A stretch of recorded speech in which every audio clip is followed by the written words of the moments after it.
Kaugnay ng balitang yan, ilang mangingisda sa Masinloc, Zambales ang hindi makapalaot dahil sa Chinese vessels na nagbabantay sa Baho de Masinloc.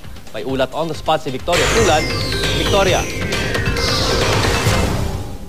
Chino, sa gitna na nagpapatuloy na territorial dispute sa pagitan ng China at ng Pilipinas, ang mga residente raw dito sa Masinloc, Zambales ang pinaka-apektado.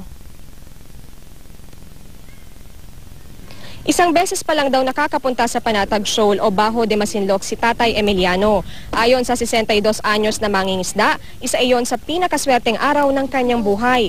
Matapos kasing mangisda sa Panatag Shoal ng 3 araw, kumita siya at kanyang mga kasama ng mahigit 10,000 piso.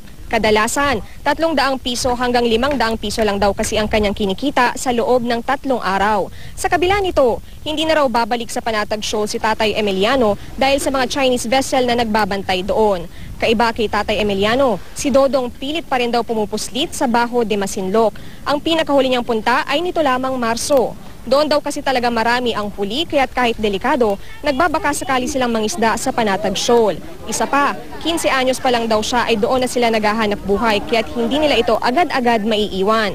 Pero dahil na rin sa higpit ng pagbabantay ng Chinese vessels, ilang beses nang nasita sina Dodong. Sa makailang pagkakataon na ito, 3 barko raw ang tuwinan nilang nakikita sa paligid ng Baho de Masinloc. Dahil sa takot, wala rin silang magawa kung di ang umalis. Ngayon, hindi nila malaman kung saan kukuha ng mapagkakakitaan. Kaya tabihan na kami tapos pinapaalis. O, pag di kami tatabi, magtabo na naman sila magbaba naman sila ng rubber boat. Yun naman ang pupunta sa amin. Ay wala, mahina ngayon na, hirap talaga. Mahina. Siyempre, takot ba? Anong gawin nila?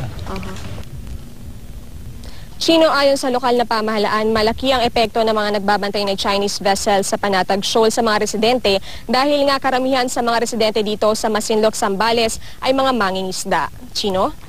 Maraming salamat, Victoria Tulad.